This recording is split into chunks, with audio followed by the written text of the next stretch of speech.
I never thought I'd be left out in the cold by my own daughter. I never imagined the man she married would strip me of my dignity in my lowest moment and that she would let him. But what they didn't know was that life had one last card for me to play. And when I played it, everything changed. Get ready, because what you're about to hear is not just a story, it's a reckoning. Comment below where you're watching from, and don't forget to subscribe to Echoes of Truth for more stories like this. My name is Margaret. I'm 58 years old, and until not long ago I believed in something called unconditional love. Especially when it came to family, I built my life around my husband and our daughter Amanda. Every meal I cooked, every holiday I planned, every dollar I saved was for them. When my husband passed from cancer last year, it felt like the floor vanished beneath me. But I told myself I still had Amanda. I still had my daughter. I sold the house my husband and I had built from scratch in Cedar Park, just north of Austin. Too many memories, too many nights waking up expecting to hear his voice calling from the kitchen. Amanda and her husband Chad offered me a place to stay for a while, or at least Amanda did. Chad barely looked up from his phone when I moved in. I tried not to make waves. I kept to my small room in the back. I cooked, cleaned, offered to run errands, trying to be helpful, trying to stay out of the way. But Chad had a way of making me feel unwanted. His eyes always carried this irritation, like I was a splinter under his skin. Started with the small things. He'd roll his eyes if I asked a question. He'd change the TV when I was mid-show. Once I heard him mutter under his breath, "Freeloader," as he passed by me in the hall. I tried to convince myself I misheard, but deep down I knew I hadn't. "Amanda," she said nothing. I'd look to her for backup, for a word, anything. But she always played it down. "He's stressed," she'd say. "Work's been rough." I swallowed the shame and stayed quiet. That's what mothers do, right? But that night, that one night, it shattered me. We were at the dinner table. I had made chicken pot pie, his favorite. Amanda was scrolling on her phone. Chad sipping beer like he always did. The silence was heavy. Then out of nowhere, Chad looked up and said, "Maybe it's time we stop pretending this is temporary. We're not a charity." Amanda froze. I stared at him.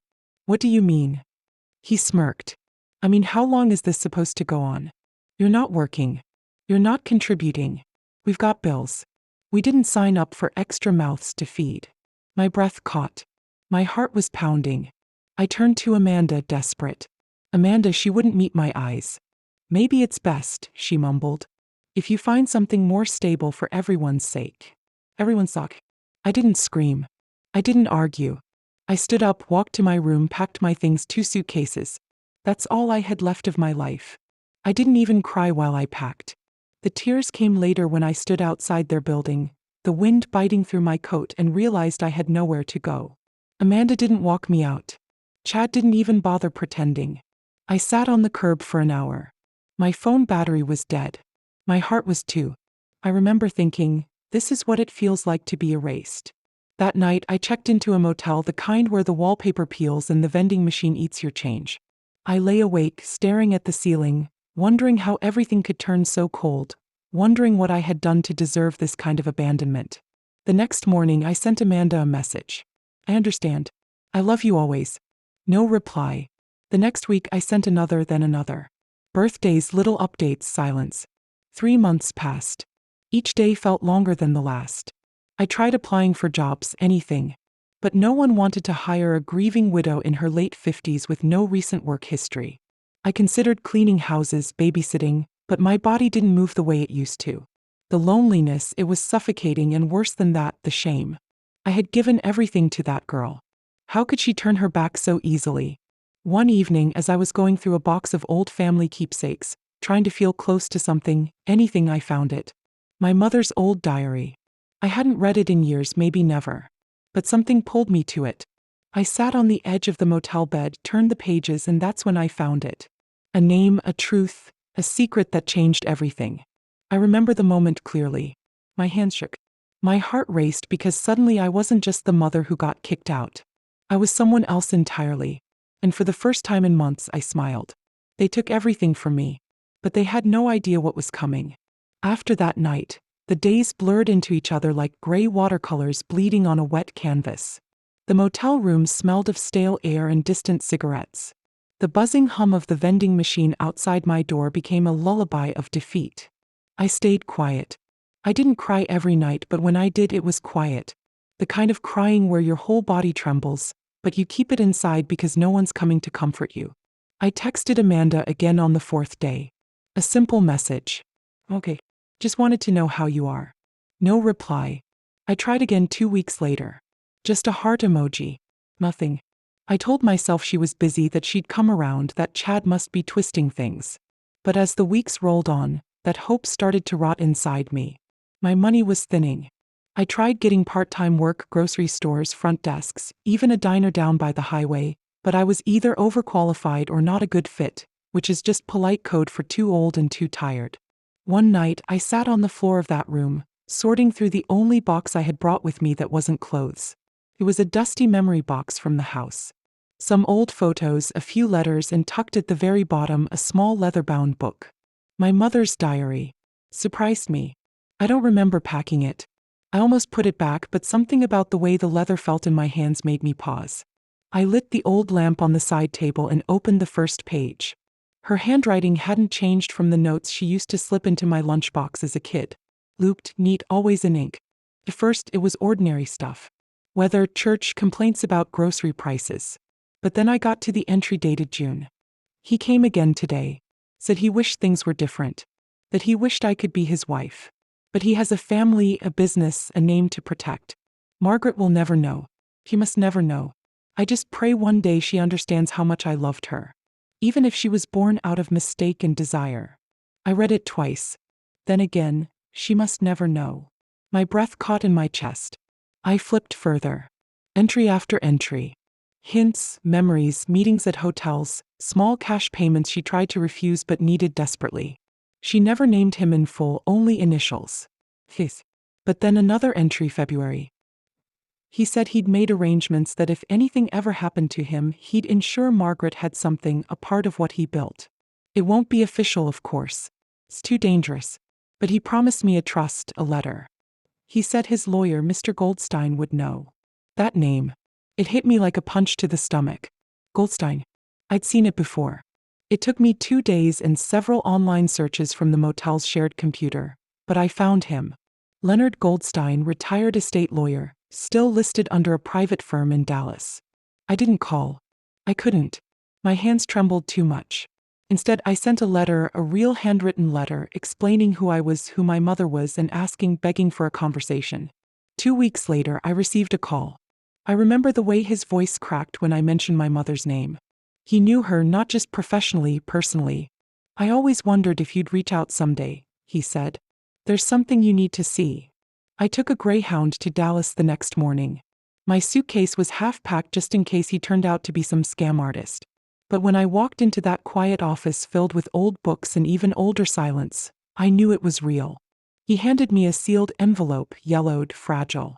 It was from Harold James Sterling, the founder of Sterling Energy, one of the biggest oil firms in Central Texas. A man I'd seen in newspaper clippings all my life. A man with a family, a reputation, a legacy. The letter was addressed to my daughter Margaret Louise. I couldn't read the whole thing in one go. I cried before the second paragraph. He admitted everything. The affair, the regret, the silent love, and then the promise. In the event of my death, I have insured a portion of my personal assets, untraceable through my estate, are to be delivered to you via Mr. Goldstein. You are my blood, and though I was too much a coward to claim you in life, I claim you now in death. Mr. Goldstein slid a folder across the table. Inside, bank accounts, a modest investment portfolio, ownership papers, titles, the total value a little over $1 million. I stared at the papers, then at him. This is real, I whispered. He nodded. It's yours. Always was. My heart thundered. Not because of the money, but because for the first time in my life I felt chosen, seen. I didn't scream or laugh or break down. I just sat there, quiet as a whisper, letting the truth wash over me like a long-awaited rain. That night in my motel room I didn't sleep. I stared at the ceiling like I had for months. But this time with a smile creeping onto my face. They thought they discarded me. They thought I was done. But they had no idea. I wasn't broken. I was just getting started. I didn't go back to Austin right away. Something inside me had shifted permanently. I wasn't just Margaret, the forgotten mother. I was someone new now. Someone who had been lied to her entire life and finally saw the truth. For the first time in months, maybe years, I wasn't drowning in shame. I was breathing in clarity. I stayed in Dallas for a few more days, just walking through neighborhoods, sipping coffee in silence, watching people live their lives. People who hadn't been tossed aside like I had. And for the first time, I didn't envy them. I studied them. I wondered who among them wore smiles that masked heartache, who had been betrayed, who had clawed their way back from being invisible. Leonard Goldstein didn't just give me the inheritance. He gave me time. Time to process. Time to understand what I now held in my hands. It wasn't just wealth, it was power, and I had no idea what to do with it. But grief has a way of becoming fuel when you've been humiliated enough. When I returned to Austin, I didn't go back to the motel. I booked a short-term rental downtown just off South Congress. Clean, modern, quiet, the kind of place Amanda and Chad would never imagine me affording. I began dressing differently, more polished, more deliberate, not flashy, just invisible in a new way. The kind of invisible that gets you through doors. I started watching YouTube videos on investing, real estate, contracts. I learned the language of business not because I wanted to build an empire, but because I wanted to protect myself. I would never be powerless again. That's when I found it. The listing was buried on a real estate auction site, a unit apartment building in East Austin. A little rundown but structurally sound. The location, the exact complex where Amanda and Chad lived. I sat there staring at the screen, heart pounding. It was listed as distressed with the owner defaulting on property taxes. Auction scheduled in 2 weeks. I didn't hesitate. With Mr. Goldstein's help, I created an LLC, an anonymous shell company. I filed the paperwork, transferred the funds, and placed the bid. I wasn't planning revenge. Not exactly, but I was going to take control of the one place they thought they ruled. The auction came and went. I won quietly, legally, entirely under the radar. And just like that, I owned the building where they lived, where they kicked me out with 2 suitcases and a hollow excuse, where they humiliated me in my lowest moment. I remember sitting at my desk, looking at the deed and whispering aloud, "Let's see how Chad likes paying rent to a mouth he couldn't feed." A month later, the notification letters were sent out to all tenants. Rents would be reassessed, lease terms reviewed. And for Chad and Amanda, the new amount was triple, not double, triple. Market value plus overdue fees. He must have exploded. I didn't need to see it to know. I could feel the rage from miles away. But it wasn't about money. It was about pride. Chad was a man who needed to feel in control, and I had just pulled the rug out from under him silently. Amanda tried to call me 2 days after the notice. It was the first time she reached out since the night I left. I let it go to voicemail. "Mom, I don't know if you heard, but something weird's going on. Our rent just shot up like a lot. Chad's losing it. I don't know. Can we talk?" I didn't respond. This wasn't about vengeance. This was about gravity. They needed to feel the weight of their choices. I drove by the building once late at night. Their lights were on. I could see shadows moving behind the curtains. Amanda pacing, Chad yelling, his silhouette unmistakable. I watched them for a minute, then drove away. Part of me felt hollow, part of me felt vindicated, and part of me still hurt like hell. Because even now, knowing what I knew, holding what I held, I would have given anything to be invited back in, not to the apartment but to my daughter's heart. But I knew that wasn't possible. At least not yet. So I stayed silent and I waited, because sometimes the loudest justice is the one that doesn't say a word. And I wasn't finished yet. I didn't realize how much I had changed until I saw Amanda at the grocery store 3 weeks after the rent increase. She didn't see me. I was 2 aisles over, hidden behind a rack of discounted cereal. She looked tired. Not just tired, worn down. Her hair was tied back sloppily, the way she used to do when she'd been crying. Her cart was half empty, mostly cheap staples, rice, eggs, a few off-brand cans. I should have walked away. I didn't. I followed her through the store at a distance, heart pounding like I was doing something wrong. She paused in front of a small box of mac and cheese, then looked down at her phone. A text from Chad, maybe. Her shoulders sank. He put the box back. That moment broke me. Not because I pitied her, but because I remembered the little girl who used to run to me crying when she scraped her knee. The one who asked me every night to check for monsters under her bed. And now she was living with one. I drove home that day and sat on the couch in silence for hours. I stared at the window, thinking about how life had twisted us into strangers. But I reminded myself this wasn't punishment. This was consequence. And consequence was long overdue. I had plans now. Not just the building, but a quiet, slow chess match. Every move calculated, every step thoughtful. With the LLC fully in place and the property legally transferred, I started repairs. Small ones at first: leaks, broken locks, flickering lights. Chad never noticed. He was too distracted by the rent increase, yelling at the property manager by email, demanding answers. But I knew how his ego worked. He wasn't going to move. He'd see that as defeat. And Amanda, she'd follow his lead as she always did. So I kept going. I changed the property signage, had a security camera installed near the lobby, updated the tenants' mailboxes, all under the name of my company, ML Holdings, short for Margaret Louise. No one knew who was behind it. Then came the notice: annual inspections mandatory. Chad sent a furious response through the tenant portal filled with empty threats and self-righteous indignation. I smiled reading it. He was unraveling and I didn't need to lift a finger. Meanwhile, I was becoming someone I barely recognized. I wore my hair differently now. Sharper clothes.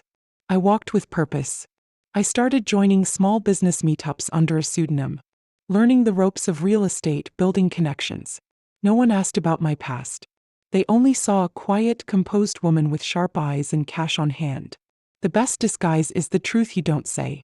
One morning, I passed Amanda and Chad in the parking lot as I exited a tenant meeting. I kept my sunglasses on, hair tucked into a sleek bun, documents in hand. Amanda barely glanced at me.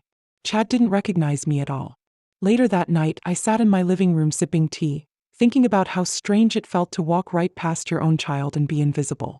Not because you're weak, but because you're stronger than they remember. They couldn't see me now because they only knew the version of me they used to control. And that woman was gone. The calls from Amanda continued. Soft, hesitant voicemails. Hi, Mom. Just wanted to see if maybe you had time to talk. I know things have been complicated. I didn't return them, not out of cruelty, but because I needed her to feel the void she created. And every time I felt doubt creep in, I opened my mother's diary.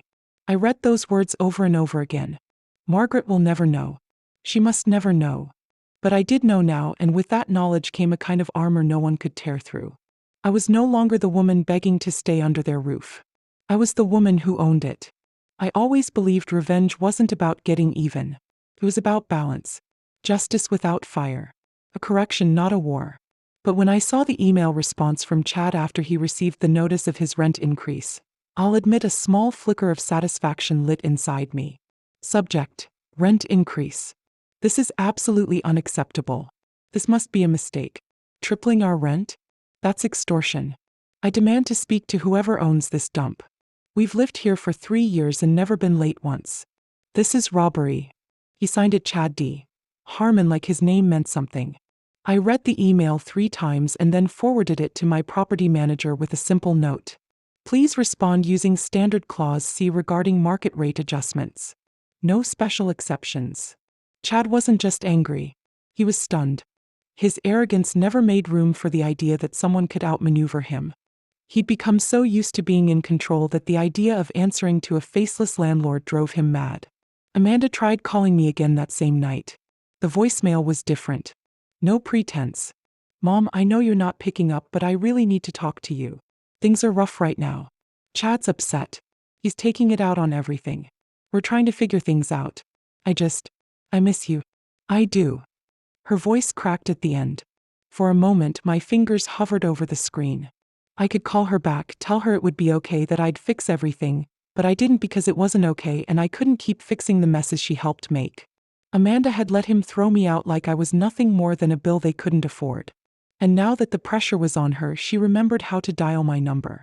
No, let her sit with the silence a little longer. The next week, I authorized additional upgrades on the property. New exterior paint, hallway lighting, landscaping improvements. Chad's rent wasn't just a punishment. It was funding improvements for the other tenants. That was the irony. Everyone else benefited. He just couldn't see it. He began leaving angry notes under the office door. The water pressure sucks.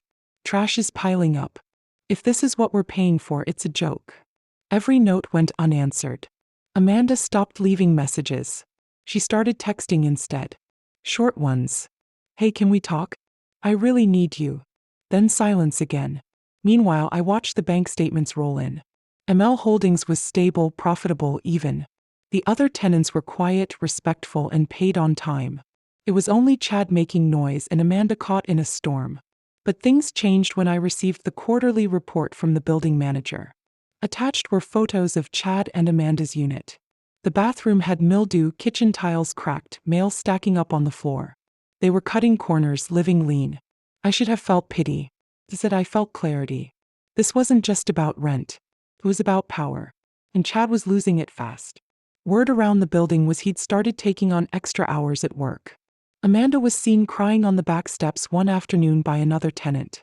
They were unraveling from the inside out, and I didn't have to say a single word. That was the part one kept coming back to. For so long, I was the one begging to be heard. Begging Amanda to see what Chad was, to see what she was becoming by standing beside him. Now they were choking on their own silence, and I was watching from above, literally.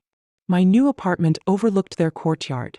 Different building, higher floor, safer neighborhood, a view they could never afford. I didn't watch them all the time, just enough to remember that I wasn't crazy, that I hadn't imagined the betrayal, that what they did to me deserved consequences. And yet, despite all that, some nights I still found myself sitting by the window, holding my phone, staring at Amanda's last message. I really need you. The woman inside me, the mother, ached. But the woman I had become, she knew this was only the beginning. I always thought heartbreak came in loud moments, slamming doors, shouted words, public scenes. But the real heartbreak, it's quiet. It comes in the form of a voicemail you don't return. A message left unread. The silence between you and someone who once called you mommy. The calls from Amanda stopped. The text slowed, but the damage on her end only seemed to grow. From what I gathered through the building staff, the tension in their apartment had turned into open hostility. Chad was snipping at everyone, refusing maintenance requests and demanding unnecessary inspections, looking for someone to blame. Amanda, I was told, looked like she hadn't slept in days. I didn't rejoice. I didn't celebrate. This wasn't about watching them suffer. It was about something far more painful. Watching the daughter I raised willingly stay in a cage and call it love. One afternoon, my property manager sent over a report after a noise complaint. The neighbor downstairs had heard a heated argument, shouting something about losing control and, "This is all your fault." Chad had stormed out and didn't come back until the next morning. Amanda stayed locked inside the apartment the whole night. Lights off, curtains closed. I waited. Not for Chad, for her. Took 2 more days, 2 long aching days. Then, just as the sun was dipping behind the trees one evening, my building's intercom buzzed. "Hi, this is Amanda Harmon. I was wondering if Margaret, my mom, lives here." My heart stopped. I didn't answer right away. I just watched the screen frozen. Then slowly I pressed the door release. 10 minutes later, a soft knock echoed at my apartment door. When I opened it, she stood there looking like a shadow of the girl I raised, pale, makeup smudged, wrinkles in her shirt. She looked 20 years older than she was. We stared at each other for a long time. Neither of us spoke. Finally, she let out a breath. "Hi, Mom." I stepped aside. She walked in slowly, like she wasn't sure she was allowed to. The room was silent except for the clink of teacups as I prepared 2 mugs. I didn't ask why she was there. I didn't ask how she was. I just handed her the tea, sat down across from her, and waited. "I don't know where to start," she said, her voice barely above a whisper. I said nothing. He's not easy. He's angry all the time. Blames the rent. Blames me. Blames the dog next door, for God's sake. So I stayed silent. I thought I was doing the right thing. Back then, when we asked you to leave, asked as if I had a choice. I just wanted to keep the peace. I didn't want more conflict. Chad said. She paused. "He said you'd never leave unless we pushed you. And God, I hate myself for agreeing." I took a sip of tea. "I miss you," she whispered. "But I don't know how to fix it." I studied her face.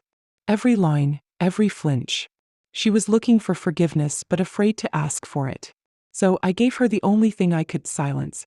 Because sometimes silence is safer than the truth. We sat like that for nearly an hour. She didn't ask for money. She didn't ask for help. She just wanted to be near me, and I let her. When she finally stood to leave, she reached for my hand. "I'm sorry," she said, "for everything." I didn't say it back. I just held her hand a little longer than she expected. She pulled away first and then, with tears welling up in her eyes, she walked out the door. I didn't cry. But the second the door clicked shut, I sank into my chair, holding the warmth of her teacup in my palms like a lifeline. She had come. She had looked me in the eye. And now I knew the cracks were finally starting to show. The thing about power, real power, is that you never have to raise your voice to use it. You don't slam doors or shout threats. You just pull a string here, close a door there, and watch the ones who underestimated you start to squirm. And Chad, he was squirming. After Amanda's visit, things grew darker in that apartment. I didn't need a camera to know it. You can feel a house unraveling if you listen closely enough. The maintenance team told me Chad had become unhinged, storming down to the management office twice a week, demanding to know who owned the building. He wanted names. He wanted a face. He wanted someone to blame. The fact that he didn't have one that made him spiral. He started digging. I knew he would. Chad wasn't the type to accept defeat quietly. I'd seen the way he used to search Amanda's phone when she took too long at the store. The way he checked her receipts, commented on how long she took to run errands. Possessive didn't even begin to cover it. So, when he started poking around for the name behind ML Holdings, I was ready. He started by trying to look up the LLC standard, but my lawyer had filed everything through a privacy trust.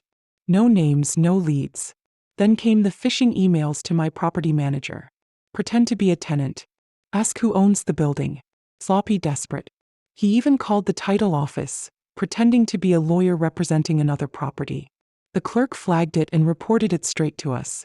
And when those routes failed, he turned inward. I don't know what happened exactly, but one of the neighbors called the management office and asked if someone could check on the Harmons.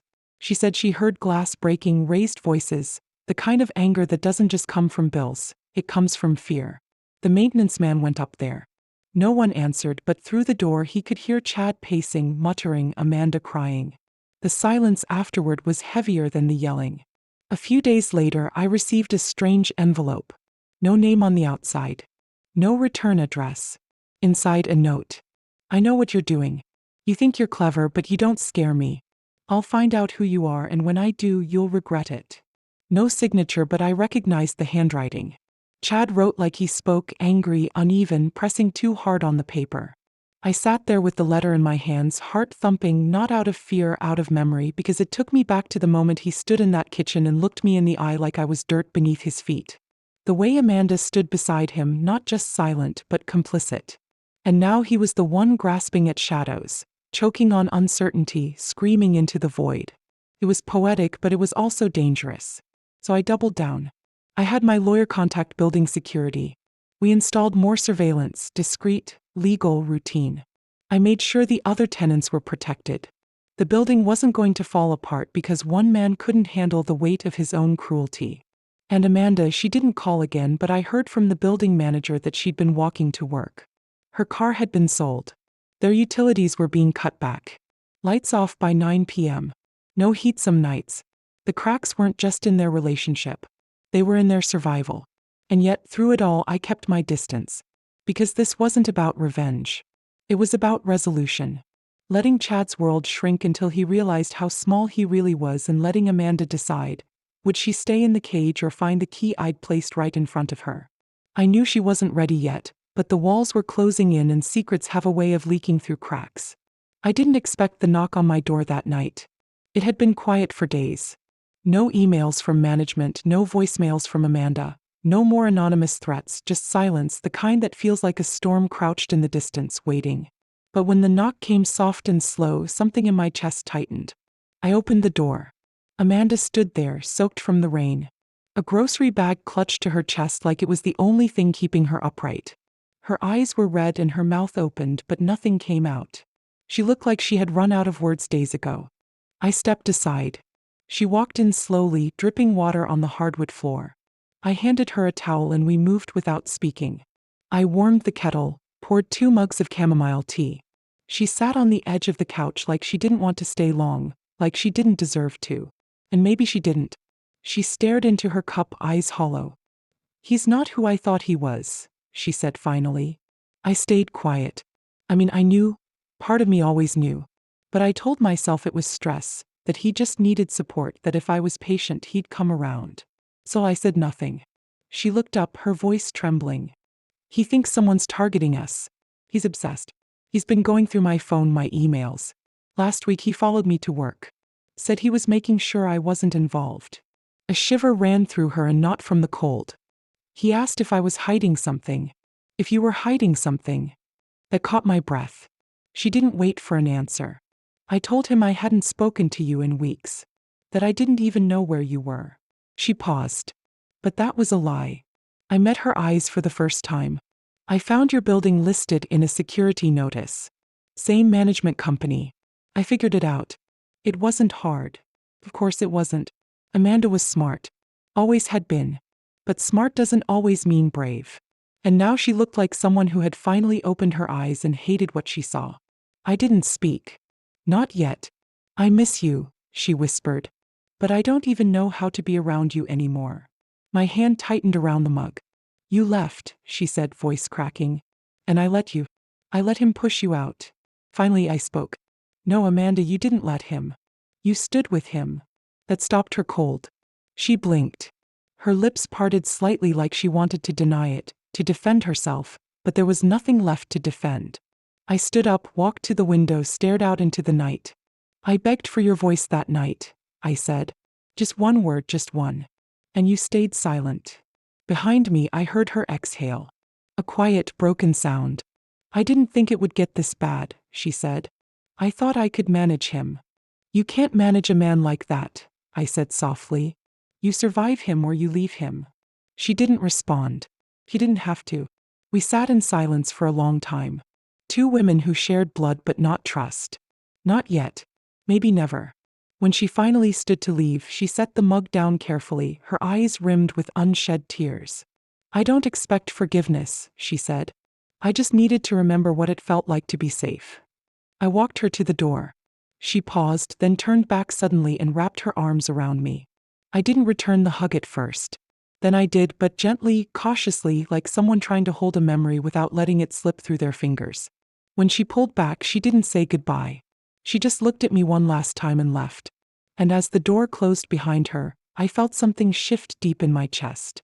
Not forgiveness, not yet, but the faintest flicker of something that might one day grow into it if she let it. The invitation went out on a Tuesday morning. Quietly, professionally, without fanfare. Attendance meeting to discuss upcoming building renovations scheduled in the common room the following week. Mandatory attendance, questions welcome. I knew Chad would be there. I knew he wouldn't be able to resist. He wanted a name, a face, someone to point a finger at. He had no idea he'd be walking right into the hands of the woman he discarded like a broken appliance.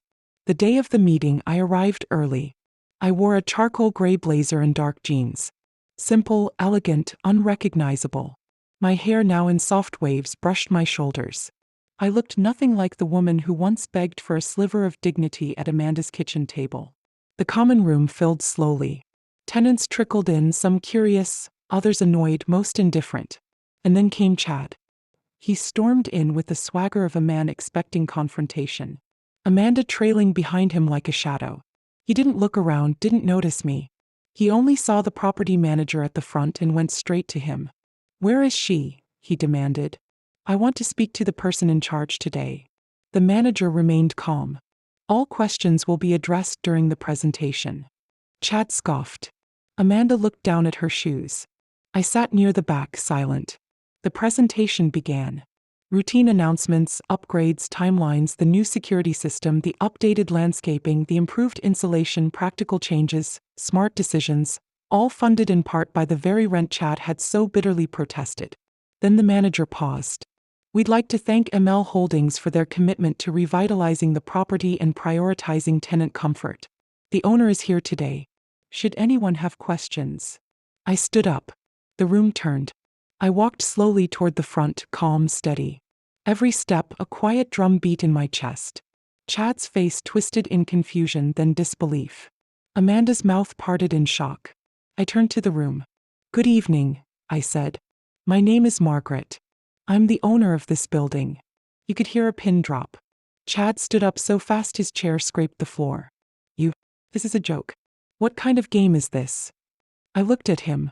Really looked at him and saw the cracks he had tried to hide, the sweat behind his collar, the puffiness under his eyes, the panic. No game, I said softly. Just business. He took a step forward. You manipulated this. You've been behind this the whole time. You raised our rent. You're trying to ruin us.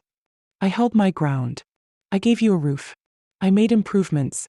I treated every tenant equally. What I didn't do was forget. He opened his mouth to speak, but I turned back to the group. If anyone has questions about the changes or improvements, I'm happy to answer them after the meeting. Thank you. I stepped aside. The meeting resumed, but the tension never left the air. Chad didn't sit down. He just stood there, trembling, furious. Amanda sat with her hands clasped tightly in her lap, eyes wide and wet. When the meeting ended, tenants came to me, shaking hands, asking questions, thanking me. Some had suspected. Most had no idea. Chad waited until the room emptied. Then he marched toward me. You think you've won? He hissed. But this is nothing. You've made an enemy. I stared at him, eyes level. No, Chad. I didn't make anything. You did. The day you looked me in the eye and treated me like I didn't matter. Amanda stepped between us. Chad, stop. He turned to her, shocked. What did you just? I said, stop. She repeated louder this time. She's not your enemy. She never was. You are. He looked at her like she'd struck him, and in a way she had. Amanda turned to me, her voice trembling. I didn't know. I swear, about the building, the money, any of it. I nodded. I know. Why didn't you tell me? Because you had to see it, not just hear it.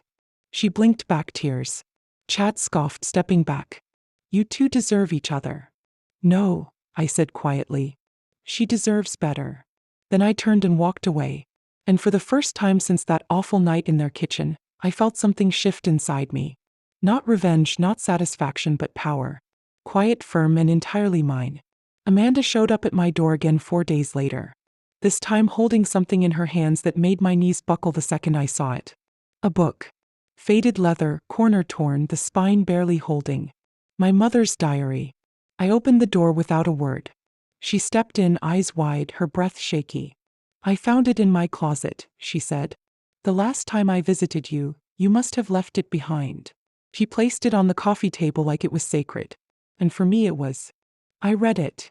My heart stopped. I wasn't trying to pry, she rushed, but I recognized her handwriting. I was looking for something that made sense.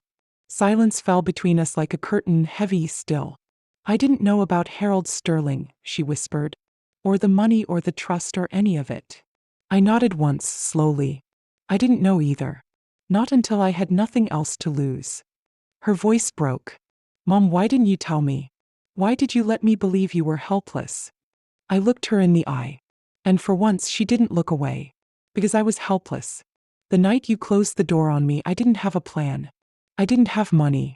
I didn't even have a place to cry where someone wouldn't knock and tell me to keep it down. Amanda winced. I found the diary at my lowest point when I was counting coins to eat dinner. When I hadn't spoken to anyone in a week, that diary, it didn't just tell me who I was. It reminded me that I mattered. That my mother didn't just love me. She fought for me silently without ever being able to show it. Amanda sat down, hands clenched in her lap. I don't know how I became the kind of daughter who could do what I did. I keep asking myself that over and over. I walked to the window, stared out at the street below, the quiet hum of life passing by. You didn't become her all at once, I said. It was small choices, letting things slide, choosing peace over truth, believing love meant loyalty even when it hurt. She stood and walked toward me. I've left him. The words hit the air like a bomb. He tried to go through my things again. My laptop, my bag. I told him no. That was it. He screamed, packed a bag and left. Said he'd be back. I changed the locks the next day. I turned to her, stunned. I don't know who I am without him, she admitted, voice trembling. But I'd rather find out than keep disappearing. A silence passed between us, thick with everything we hadn't said. Then she looked down at the diary. You didn't deserve what I did. What we did. I can't fix that, but I want to try. I walked back to her slowly, sat down beside her. I used to dream about hearing those words, I said. But when you say them now, they don't fix the past. They rewrite it. She looked at me confused. I held her hand gently. You see me now. That changes everything. We sat there together for a long time. The kind of silence that doesn't hurt but heals. The kind that comes after truth has finally had its say. Before Amanda left that night, she paused at the door. "You didn't raise me to be weak," she said. "I just forgot how strong you were." I smiled softly. "No," I said. "You didn't forget. You just stopped looking." And now she was seeing everything. Not just who I had become, but who I'd always been. When the email came in from Chad, I almost didn't open it. The subject line alone made my stomach churn. "We need to talk now." I read it slowly, carefully, his words sharp, frantic, and dripping with desperation. "I know everything about the building, about the inheritance, about your little secret with Sterling. You think you're clever? You think you can ruin my life and walk away smiling? Let me make something clear. If you don't undo this, I will go to the press. Your name, your mother's affair, everything. Let's see how your precious reputation holds up when everyone knows what kind of family you really come from." I stared at the screen in stunned silence. He had finally connected the dots. Somehow, through Amanda or his own digging, he'd discovered the truth. But I wasn't afraid because I had planned for this moment since the day I bought the building. I forwarded the email to my attorney. By the next morning, Chad received a cease and desist letter. In it were records of every threatening message he had sent to the property office, the falsified documents he tried to submit under a fake law firm, and the tampered emails we had quietly traced back to his IP address. There were tenant complaints, maintenance sabotage logs, and even audio clips of his rants from public spaces around the building. We didn't need to press criminal charges. Just one defamation and harassment suit was enough. He panicked, and I knew it because Amanda called me 2 days later. "He's gone," she said, her voice shaking. "Packed up while I was at work. Left a note saying he was being hunted. Said you ruined his life."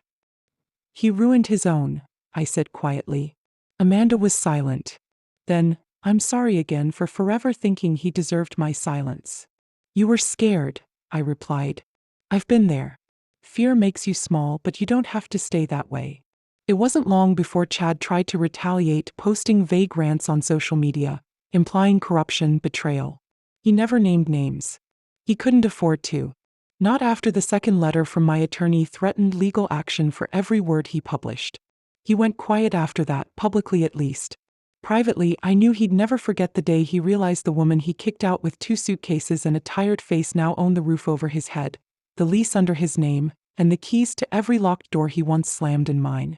Amanda, on the other hand, was transforming. She moved out of the unit within a month, found a small studio near her job, started therapy, joined a community art class. She even painted something for me, an abstract of a phoenix in dark reds and golds. I hung it above my fireplace. We talked more often now, not every day, but when we did, it was real, honest. No more pretending. The last piece of the puzzle came in an envelope. Another letter. This one from Mr. Goldstein. "Congratulations, Margaret. The building has officially been transferred. The final tenants have signed new agreements. The lawsuit against Mr. Harmon has been resolved in your favor. You are now free to sell, hold, or restructure as you see fit." I folded the letter carefully, held it to my chest. This wasn't just about money or property or revenge. This was about truth, about reclaiming my name, my story, my strength. The next morning, I called a realtor.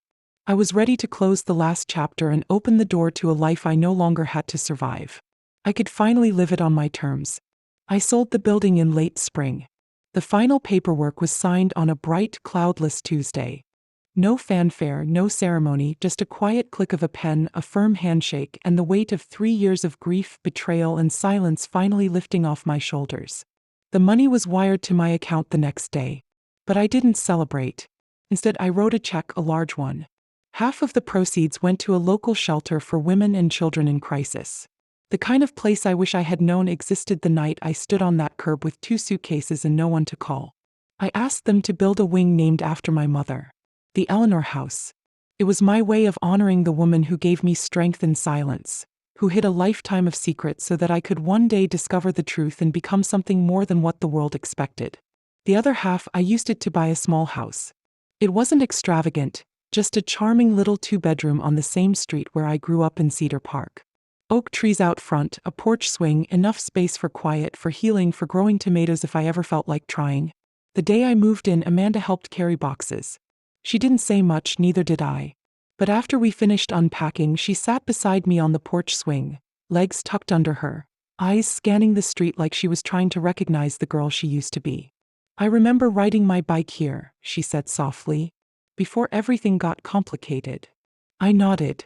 "You were always safe here," I told her. "I forgot how that felt," she whispered. "We didn't talk about Chad. We didn't need to."